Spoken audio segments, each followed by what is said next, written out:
lot of people out there shilling stuff that just doesn't make sense. This thing I saw on TikTok, it's like a monocle, right? TikTok ad is like showing you zooming in on some chick on the beach. Bought one to see the funnel. This thing sucks. It doesn't even work. And I'd rather build a real business. So hello and welcome to the Hustle Over Everything podcast. This is the podcast where we receive stories, tips, and tactics from entrepreneurs who have done it. And today we have an amazing podcast of part 2. We're talking about dropshipping. And we have a great guest in the building. Before we get to that, Owen, my guy, what's good with you, bro? How you doing? Man, great week so far. We've been receiving a lot of feedback from our previous episode that we just dropped this Monday. And then also another topic that we covered was Kevin Samuels passing away and my thoughts of who he was as a man and what he meant for the Black community. Some negatives about Kevin Samuels was that he spoke very bluntly, where a lot of women were very offended by the way he spoke. He said some stuff in his lives by calling women linebackers. I disagreed with everything that people were saying, that who he is and what he stands for, because at the core of it, he was trying to help people get closer together, especially create more Black marriages. So by me speaking, not that I liked Kevin Samuels and I really liked his message, I was seen as someone who was supporting a misogynist. Yeah, most definitely. He was on the journey of trying to do good, and had his a lot of his legacy tainted.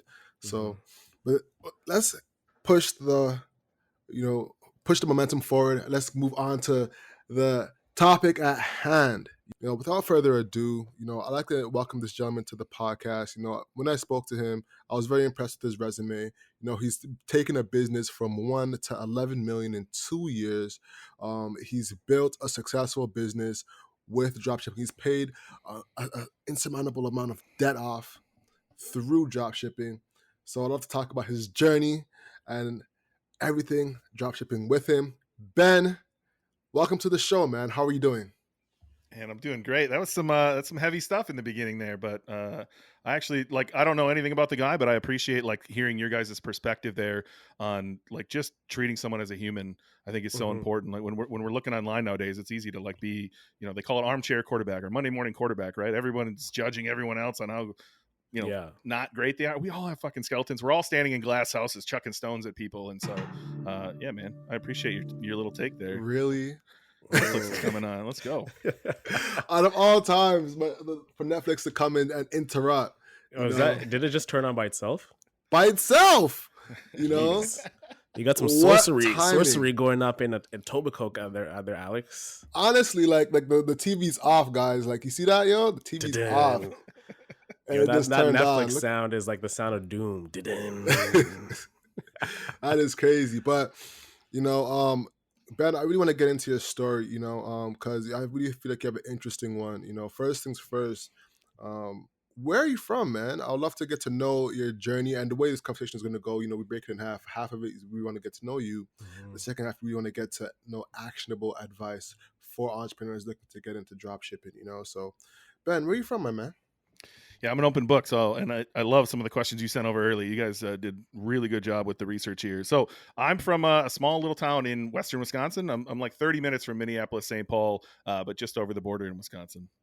And I know. You're like, why do you live in Wisconsin when you could live anywhere? Yeah, I've got 3 kids. I've got 2 stepkids and one of my own, and I can't imagine raising kids without family. So the idea of moving away is great. I'd love to move to one of the income tax free states for sure, and somewhere warmer. But being here and we've been snowbirds the last couple of years. Family's here to watch the kids. It's not so bad, and you're just out of the hustle and bustle of the city, which is where I grew up. Nice. Shout out to Texas. Man. How's it like? I'd go Las Vegas, man. How's it like living in Wisconsin, man? When I think of Wisconsin, I think of Milwaukee. I heard it's a very small city, compared to other metropolitan places. I mean, that's the major landmark I know. But growing up where you grew up, what was the environment like? What were you doing for fun? Those type of things that really molded who you are today. Yeah, I when people ask like what is it like, I often reference like there's Minneapolis and I'm heading east, right? Minneapolis, St. Paul, maybe like 20 minutes of suburbs, a big old Hmm. river, and then you cross in Wisconsin and there's one city, and then it's all, big trucks and Trump flags and like it's country, right? And It's I'm like country. 10 Yeah. minutes into that country. So it's, a lot of bumpkins and like, leading into our conversation here, not a lot of examples of what entrepreneurship could be or how I could, live a different life. My dad was a factory worker. My mom was a CNA. Wouldn't you know it? When I was in my early 20s, I was a factory worker, and my wife was a CNA. Right? That's all I knew, and I thought that's what life was Hmm. just make enough money to get by and live a simple life. And that's not what life can be for sure. But I live in Yeah. a small town, man. There's only like 6 or 7 thousand people in this town, and I'm way on the other side of the state. So I'm up by Minneapolis, St. Paul. Milwaukee and Madison are on the bottom and the far east side of the state. Yeah. Shout What's a out to St. CNA? Paul. Yeah. What's a CNA, man? Say that again. What's a CNA? CNA. Certified nursing assistant. So they help Got you. nurses at a hospital, or a lot of them work at. My wife did. My mom did at a nursing home. Mm. You're actually the second guest from St. Paul, like the St. Paul area, to join the podcast. We had another Nice. gentleman on from St. Paul that yeah, worked in wellness homes and was giving had a business that was creating like wellness homes for people to heal from surgeries and rehabs Hmm. and all that stuff like that. But one thing I found very interesting, was your journey at Walmart. Walk us through what happened there. Yeah. So look, I was following the footsteps of my father. Right. I was working. First started at a Menards distribution center, which if you're not from the Midwest, it's kind of like Lowe's and Home Depot, pretty much. Hmm. And made the upgrade to the Walmart distribution center where I made a little bit more, pretty good pay for around here for being a warehouse job. And I worked there for 9 years trying to climb that ladder. Like, ended up switching from throwing boxes to throwing bigger boxes to driving a forklift to driving the yard truck. And all I wanted to do was like, scale the ladder. I thought that's all that I could do. Right. And I really wanted to get to first shift, which was the holy grail at this Hmm. distribution center. And after about 8 years, almost 9 years, I made it to first shift. And I remember that first day vividly. I walked in, it's 4 a.m. in the morning, and I'm like, I made it, right? I made it to first shift, and Yeah. everyone there was just dead inside. They all just, Hmm. and I was just, I knew right then and there, like, oh shit, I'm going to be here for, I think I was 29 at the time. I'm going to be here the rest of my life. And I made Hmm. it. Like, yeah, I think that's when I really started waking up to like there has to be more to this. There has to be more to life. I knew I couldn't continue doing what I was doing, and yeah, Walmart definitely wasn't it for me. And how many years, just to get some context leading up to that, to get to that point? Like, were you working in like the distribution centers to get to this first shift point? Yeah, I want to say it took 8 years. It's been a little while now. So somewhere in between like 7 and 9. I think I left there at like 9.5 years. So probably have to scale back a couple years when I made it to first shift. But yeah, 7 years of, again, transferring around. I was doing a lot in the distribution center here in Wisconsin. I transferred to one that's in Minneapolis for a little while, thinking I Hmm. could scale the ladder there. Ended up transferring back, and yeah, none of them were taking me to where I thought I wanted to go, which was, they call it a coach there instead of a manager. You become a coach because we're all a Yeah. team, right? So I was trying to become a coach. I thought that's was the next great thing. That was the pinnacle of like that career path. Yeah, for sure. Jeez. What does the first shift really mean? Like, what is that? What do you do with that? Yeah, so that building was opened roughly 20 years ago, probably a little more now. And so everybody who got there when they were on first shift, they weren't leaving, right? They worked 4 days a week. They worked 4 10s, 5 to 3, 4 to 2. That's a pretty good schedule. And so you really couldn't get to first shift. Nobody was leaving. And so you had to put in years and years and years before you could put in a transfer and be someone who could actually get qualified to be accepted for one of the open jobs on first shift. So that was kind of the holy grail. I worked second shift for a very long time, 3 to 1 in the morning, which wasn't bad. I'd go to work at 3, get home at 1, play Call of Duty till 5 a.m., and wake up and do it Mhm. all over again. And just striving to get to that first shift, which again wasn't all it was cracked up to be for sure. Yeah, did you feel that inside? I didn't know what to expect, and like I said, I got there and everyone just looked dead, and I legitimately took a note and I have it over here.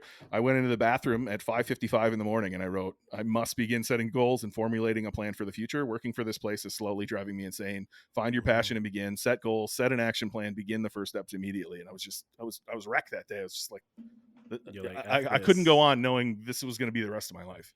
Yeah. And like a lot of people when they get to that point, they must have been having like some thoughts built up to really like, be like, okay, you know what, there has to be more to it? Was it just instantly like when you walked in, you're like, okay, there's more to this? Or was it maybe a year in the making? You're like, man, how am I gonna keep doing this? How much can I keep going? Were you enjoying it, or did you just like arrive there, you saw all these faces and you're like, boom, like I'm done? Just to go from like a goal mindset in like an instant, it seems crazy to me. So I want to get some feedback into your mindset building up to that point. Yeah, to my recollection, it was within a month. So I took that note again on May. I want to say it's on my website. Uh, Mhm. May 12th, and I want to say I transferred in like late March or April to first shift. So it was within a month where I was like, this cannot be it. Like I thought when I got there. I think people do this a lot in all parts of your life. When I get there, I'll be happy. And the reality is, it's the journey, right? And so I thought when I Yeah. get there, I'm going to be happy, and I wasn't, right? And so I knew I needed change, and I took that note. I had no idea where I was going to go. I had no idea what else there even could be. I just knew there had to be more. There had to be something else other than this. And there was a part of me that thought about going to college for something I hated. It was accounting at the time that I was considering, and it was just, I knew I had the brains for something. I just didn't know how to use it. Hey, can I Yeah, let this cat out of here real quick? I had no idea he was in here. That's amazing. No for worries. sure. Took a quick second.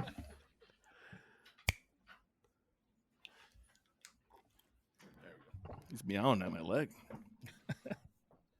Yeah, Ben, they say like when you make a decision on something, like when you make, there's moments in my life that's happened before. Like I'm like, I'm done with this. I'm finished. And you thought that you can never get over this hump, but like once you make that decision, like something happens within your mindset that just shows you the way.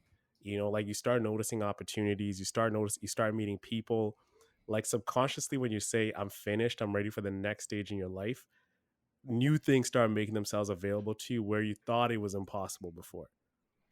Yeah, I truly believe that stuff is around constantly, and that Hmm. you're just not perceiving all of reality, right?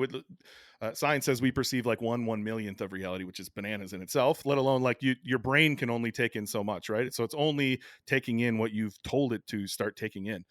And once you decide, hey, I want something different, all of a sudden your brain starts showing you the things that were already there the entire time. You just weren't perceiving them because they weren't part of the story you were building for yourself. And so I do believe this was around the whole time. And maybe I had already heard a podcast about this or heard something about online business or anything. I know I'd started some random stuff in the past that didn't work out. And so, yeah, I think I was just more open to it at the time.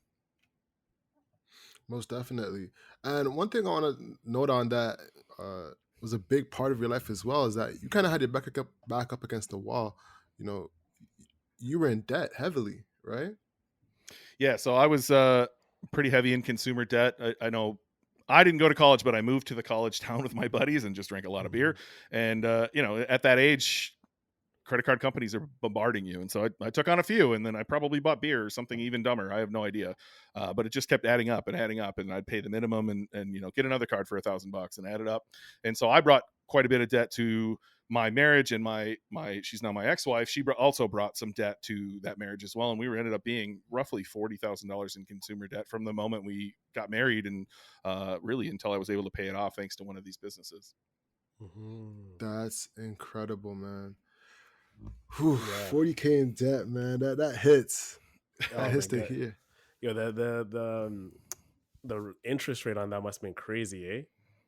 Yeah, when you're like, first off, when you're young and then you like ruin your credit on top of that, you're getting 20-30% APRs, and you don't know any better, right? You're paying the minimum payment, maybe a couple points of that is going to principal, but every month you're just like, well, I'm gonna be paying this 25 or $35 a month on each one of these cards forever. And so I'm not sure I knew any better. And when I was a kid, like, I grew up relatively poor. My dad did what he could to make life good for us, and I remember him showing me, hey, we're going to put this vacation. I was like 12. We took our first vacation. We drove our minivan to Colorado to see some family. He's like, I'm going to put this on this 0% card that they just offered me. And then 6 months later, he's like, no, I'm going to rob Peter to pay Paul. I'm going to take this 0% card Mhm. and pay it on this one. And like, so that was normal to me. I Wow. just assumed you have a bunch of debt and you live life that way. I really didn't know any better. Mhm. So you had like no financial literacy around you to show you like, okay, these are your assets, these are liabilities. Like, don't get a credit card, build up your savings. Like, there was nothing like that for you when growing No, up. No, I had Wow. nothing. No financial literacy. Look, I think that's a real problem today. I don't think Hmm. even what little they teach in school is not the It's best advice, nothing. right? Yeah, Yeah. I'm not sure I agree with the advice that is out there, as well as saving. If we didn't learn anything in the last 2 years, it's that inflation will destroy what your dollar can buy, and Yeah. saving money is actually one of the worst things that you can do. Hmm. No, most definitely. And honestly, I have a conspiracy theory on that they don't want you to learn. Like why would the Like as pray? young kids, like they don't want us to. They don't want to Yeah, teach us about like accounting, paying taxes, all that jazz, eh?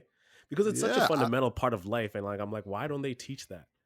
Are they teaching us like parabolas? Well, we don't even use that after grade 7. Yeah, but if you look at as industry was coming about, that's when school came about, right? They were teaching us how to go work a 9 to 5 job. They were teaching us how to sit still and obey orders. And we've kind of doing the same thing still in school. They haven't really updated the curriculum. It's very whitewashed, as I'm sure you guys both know. And so, yeah, it's all fucked up, man. You can spend the money on going to college, or you can spend a quarter of that and go invest in yourself and learn how business works, learn how finances work, learn one skill, and you're going to be able to make more than you would make going to college, in my opinion, if you're willing to do the work and put in the work. Most definitely. And now, like, companies aren't even recognizing college like that as much anymore. Like, you can literally go to Coursera and do a Google course and get a job at Google. It's a literal pathway Hmm. without college. It's a reality that a lot of people can do now. So it's very interesting to see like the differences between the two of them. But let's get back to your story, man. What was the transition from working at Walmart to going into drop shipping? Could you break that down for us? Because I think that was a really interesting part of your life. Yeah, so after I wrote that note, that was in May, sometime around mid-May. I can pull up my website if we want to get the exact date here, but sometime in May. And then I was just like, what can I do, right? So one of my buddies was flipping stuff at garage sales. This is the first I'd heard of it. He showed me how to, open the eBay app, go to a garage sale, likely find something new that somebody still has sitting there, scan it, for sure buy the new one because you're going to get it for cheap. Then he was like, have an eye for X, Y, and Z. For him, it was like golf clubs. Hmm. And so I started flipping stuff, and then I realized quite quickly that you could make some money, but this was not going to go anywhere, right? First off, summer's only like 3 or 4 months up here, and like it's over. There's no more garage sales to go to, and then there's just only so many, right? And I knew it wasn't scalable. I started looking into like going to the clearance aisle at Walmart and Target or TJ Maxx or whatever was around here, and trying to find ways to flip stuff. And it all worked. Don't get me wrong. All of that stuff works and you can make a few bucks. It's going to be a lot of fucking hard work, but I knew it wasn't scale. I just didn't see a path forward. I didn't see how this could be something I could maintain. It was definitely something I could make a few hundred extra dollars a month and work my full-time job, but that's not what I was after. I was looking for something that could, alter the trajectory of my life. And so I started listening to podcasts, and I stumbled on the word drop shipping, which wasn't as Hmm. prominent in 2014, 2015 as it is today, where, like you guys said earlier in the show, there's, kids standing next to their rented Lambo and showing you fake screenshots and things like that. And so I stumbled on a course teaching high ticket drop shipping, and that's where I really dove in. I don't think I even learned anything about low ticket drop shipping, AliExpress, Alibaba, things like that back then at all. The first thing I stumbled upon was high ticket drop shipping, and it made sense. It really made sense from a business standpoint that you're building a real asset. You're not just building something turn and burn. This isn't cash. You're actually building a real business, and that stuck with me. And the other side of it was one of the major affiliates for this course lived in Chiang Mai, Thailand, and I was sold. I was like, oh, I can live on a beach and make $2,000. That's the life I want. I was sold. It's all bullshit, by the way. But like, I was sold on like, this is what life could be, and that was enough for me to take the next step, which was that course was for sale. He said he was raising the prices. I thought it was marketing bullshit and didn't buy. And then he actually raised the prices, and he ran a quick sale. And the day he ran a sale, a credit card showed up on my table with $1,000 credit limit, which is all you fucking get when you're $40,000 in debt. And I was like, this is a sign. I talked to my ex-wife and I said, I want to do this. I want to give this a real shot. If it fails, I'll go back to school again for accounting. Like I said, thank God that didn't happen. I hate accounting. But I'll give this a real go, and if not, I'll go to college, something to like take care of our family. And that was the day. It was January 11th, 2015, and I took the plunge. And yeah, my life's been different ever since. I'll say that. Damn, that's crazy. So Oh yeah, yeah. it's nuts. Go ahead, on. No, I was gonna say 40K in debt. You take another $1,000 card to pay for a course, which like has no immediate ROI. what's a conversation between you and your wife, man? Like, because you must have had the most supportive ex-wife at that point to give you like the license to add more debt with no like plan of like, okay, this is gonna yield me back 5K in 4 months. You know what I'm saying? Yeah, I don't think neither one of us knew even what ROI meant at that time, right? And so I think we were both looking at like, for me, it was like just this seemed like a real opportunity that I could put. Like I've always been really smart. I've been smarter than I taught my class in first grade math. I didn't go to most of high school, like literally almost all of high school. I slept till I had no idea I had sleep apnea. I would sleep till noon. My friends would wake me up with a joint. I'd go back for 2 classes, and that was my whole high school. And I had to do these booklets and pass. And I did a semester and a half's worth of booklets in one night and graduated high school. Like I've got a brain. I just had no idea how to use it. It led me to like some, being an awful person, drinking a lot of alcohol and doing a lot of drugs. It led me in wrong paths. And this felt like a moment where I could apply myself and do something good. And I, being part of her family, her dad was the local dentist. Her mom worked for him. So I kind of got an idea of like, oh, you could do something else. Her brother started an insurance company, which was like top 50 fastest growing company in Minnesota. So I got to like, be inspired by like, there might be something more here. And so this just really felt like an opportunity to me, and I think I pitched it well. I don't think she was thrilled about it, but at the same time, we were 40K in debt. What's another $1,000 if this maybe gives us an opportunity to get out from under this hell that we were living in? So let's get into it. Let's get into the drop shipping, because you mentioned something, and I guess we can start off here. Is that you kind of took a little bit of a shit on the on the Alibaba low ticket drop shipping. AliExpress. What's your opinion on those guys? It's hard, right? So there's a lot of people out there shilling stuff that just doesn't make sense. Like the fact that you're gonna go on TikTok, find the hot product, source it from AliExpress, flip up a website, run some Facebook ads, promise 40-day delivery to people, sell them like this thing I saw on TikTok. It's like a monocle, right? That's supposed to be like 50x. And of course, the TikTok ad is like showing you zooming in on some chick on the beach. And I was like, all right, I just want to see the whole process here. So I bought one to see the funnel. This thing sucks. It doesn't even work. It took 40 days to get here, and it showed up in like a heavily taped box with Chinese writing on it. Like, what kind of brand Probably experience smells is that, right? very toxic too. Right. And so like that's not a real business, right? Can you make some money? 100%. Whoever thought of fidget spinners, they did well. There's a lot of products that probably did well. And I have no issue with like, if that's your goal, if you're going in and you're trying to do a cash grab, great. I personally would rather take care of the human behind the screen who's actually raising their hand and saying, I want one of these. And I'd rather build a real business. So, and that like the big thing for me is when you talk low ticket, like this person had to do a video on TikTok of zooming in on some girl's butt on the beach in order to get anyone to buy this monocle, right? When I'm selling high ticket products, they're all ones you've definitely heard of. They're all from brands and people are already searching for these things. So I don't have to go on Facebook and run an ad that generates interest. I don't have to do demand generation. I have to do demand capture, which mostly happens on Google. People are already searching for these products or these type of products, and I simply need to step in front of them. Let's talk about that for a quick second. Demand generation versus, demand fulfillment. I like to call it hunting.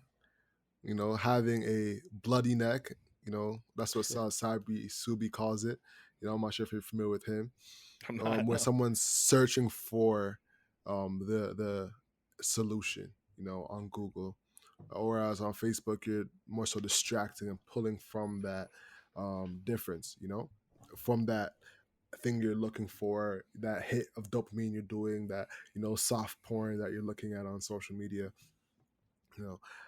What is your opinion on Facebook versus Google when it comes to ads? Because I noticed that you're heavily on the Google side, but I'd love to hear your argument between the two. Yeah. So again, demand capture versus demand generation. First off, you have to admit Facebook is the greatest marketing thing that's ever happened to human existence. Like it is the greatest machine that's ever existed. It's only gotten better. It's only gotten more expensive to go with it, but it's amazing, right? It's amazing at what it does. I just don't want to play that game. I don't want to have to continually make creative. I don't want to have to burn through audiences and find a new audience.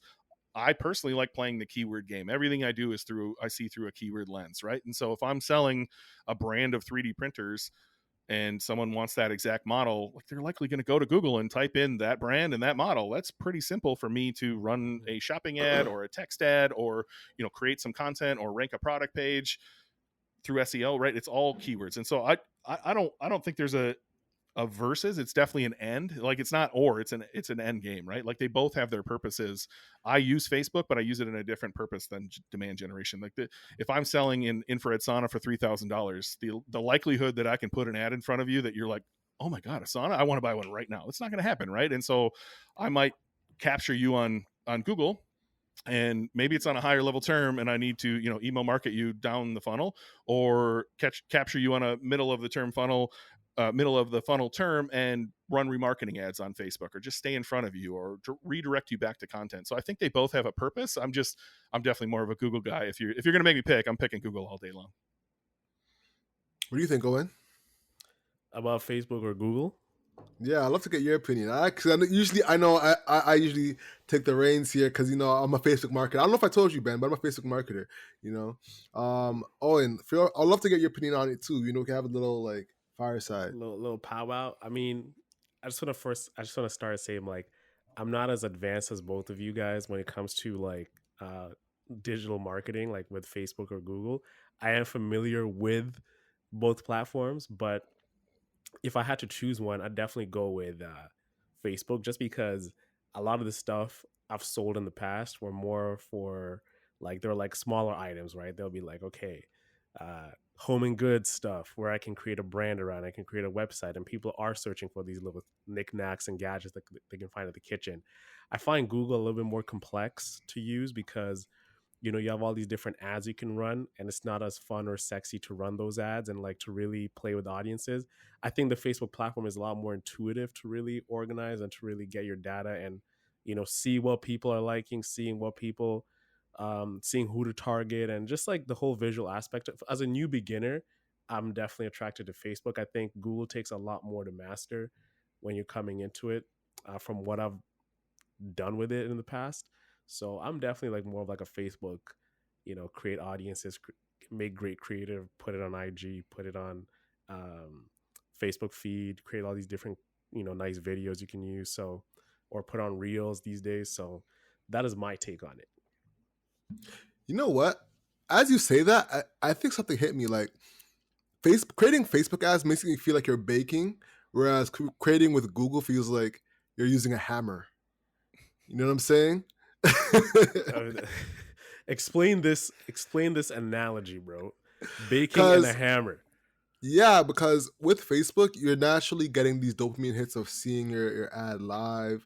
You're, taking your time to play with these audiences and see what's out there. The same way when you're baking a cake, you're like, maybe if I added a little bit of sugar in here, maybe if I added a little bit of this in there, it's really free and open when it comes to baking or cooking for, Whereas with Google, you're more so like, no.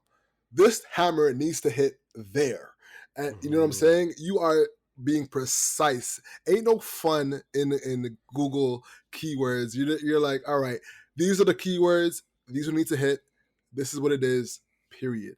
There isn't as much leeway in Google to feel creative and feel like you're creating something new that will hit as much. Ben, what do you think about that analogy? I've never heard it before. Shocking. Yeah, that was off the top, baby. That was fresh. Straight bars. That's some ecom. That's some ecom lines right there, bro. Put in a verse.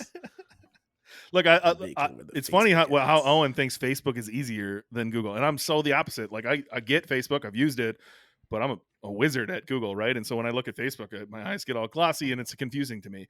So maybe we should work together here on some campaign. But like, so yeah, your analogy, like, Google prints money if you can hammer the right keywords, though, right? Like it's not a nail that you hammer in and it's over. You just keep hammering that nail, right? And so once you've narrowed down your keywords, you're golden, right? But there is some fun you can have on there, right? Like first off, run a shopping funnel. If it's low ticket, just run the smart shopping. Google's better than you.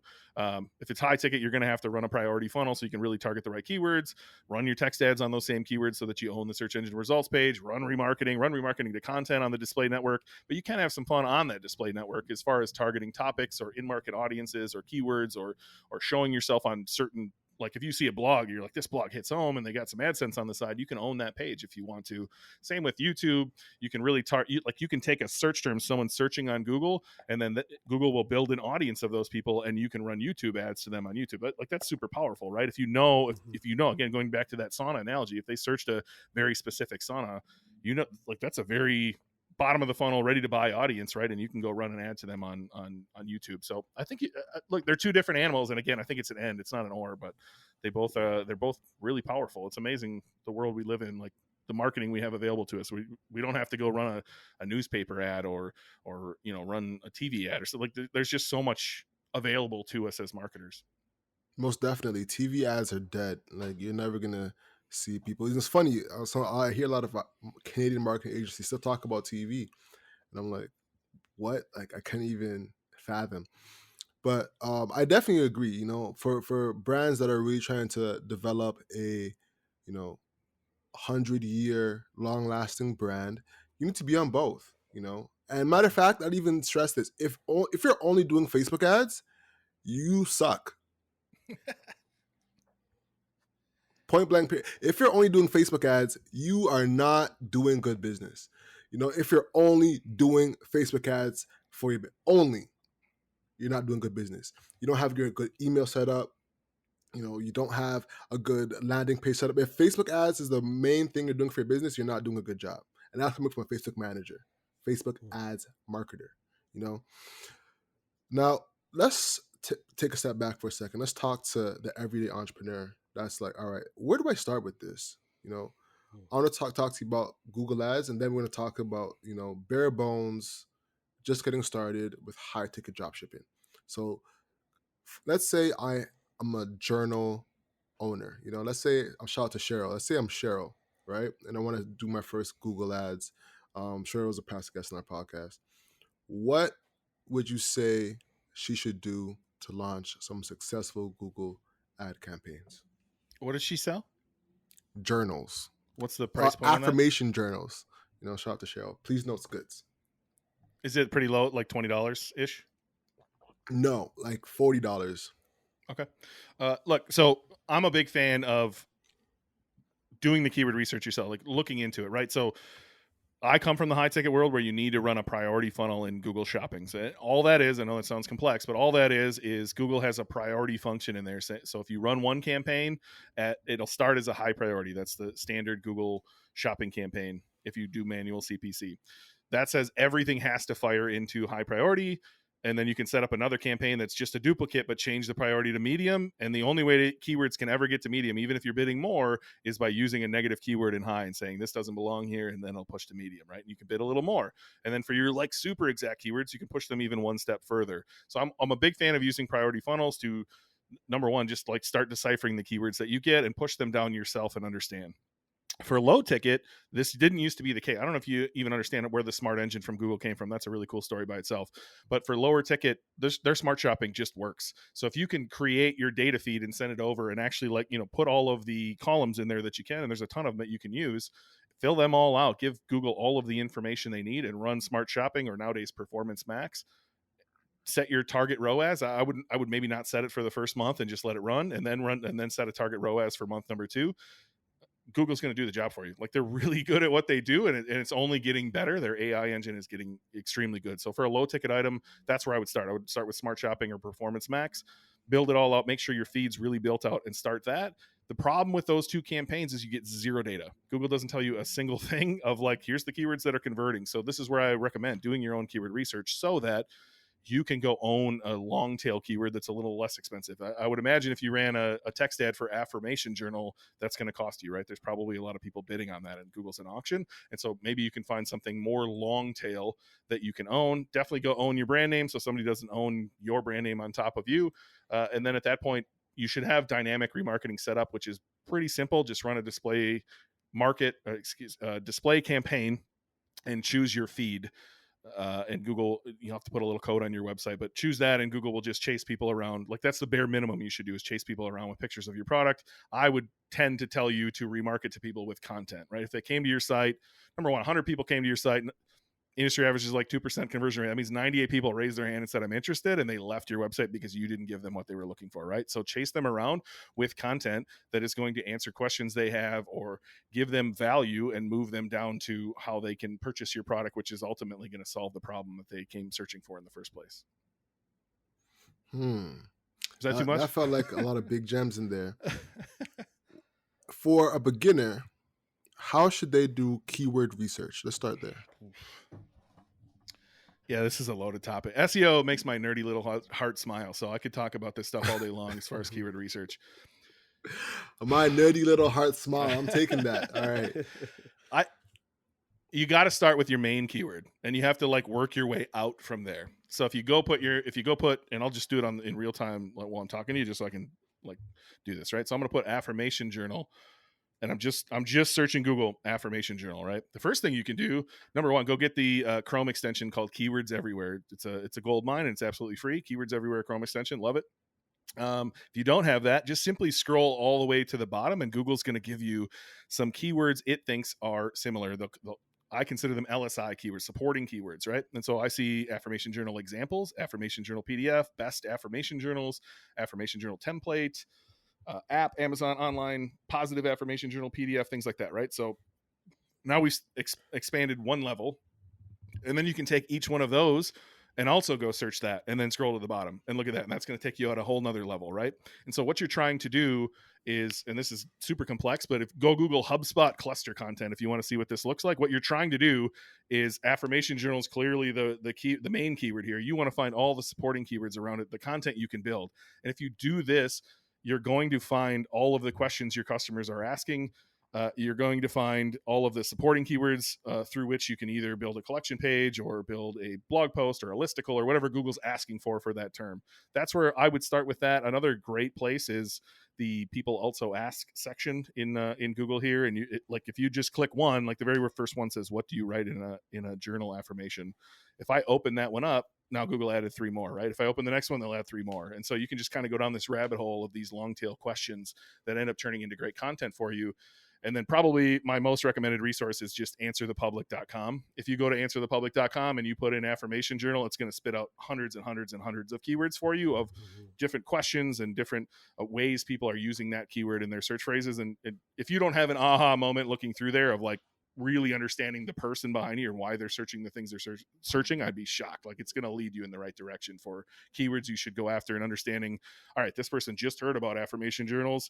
I'm going to need to educate them on some of these questions that make sense for top of the funnel. All right, this person's heard of affirmation. Now they're wondering whether they need like positive, they want a template, or they want some of the other questions that are involved there. You know where they're at in the funnel. And so you can just answer those questions that are surrounding that. And you can kind of group them together as these are top of funnel terms, these are middle of the funnel terms, and these are bottom of the funnel terms. And if I were you, I would run ads on the bottom of the funnel, and I would run remarketing on the medium and top of the funnel, middle and top of the funnel, just to get them back into it.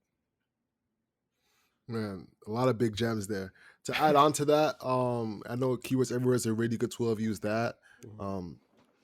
Google Trends is another one. I'd say is really helpful. As well, I've done the YouTube route as well too, because some people YouTube search their their keywords that people will, instead of Googling it, they'll YouTube it because they want to find an answer on YouTube. And you can use TubeBuddy, which is free. And you can see what keywords are ranking on TubeBuddy. That's one of the main tools we use, as well as the vidIQ.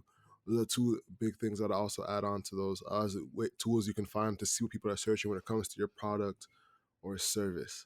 Now, little hack on both of those real quick is like, just search affirmation journal, and then you'll be on the search screen. Go back up to the bar and just hit a space after affirmation journal. It's going to give you a whole bunch of examples. Go back to the beginning, put a space in front, and then hit A, and it'll give you like all the A words that go with affirmation journal. And hit B. You know what I mean? Like just Google and YouTube are going to give you everything you've ever wanted to know. It's just, are you willing to sit down and do the work for a few hours and gather all the data? No, I completely agree.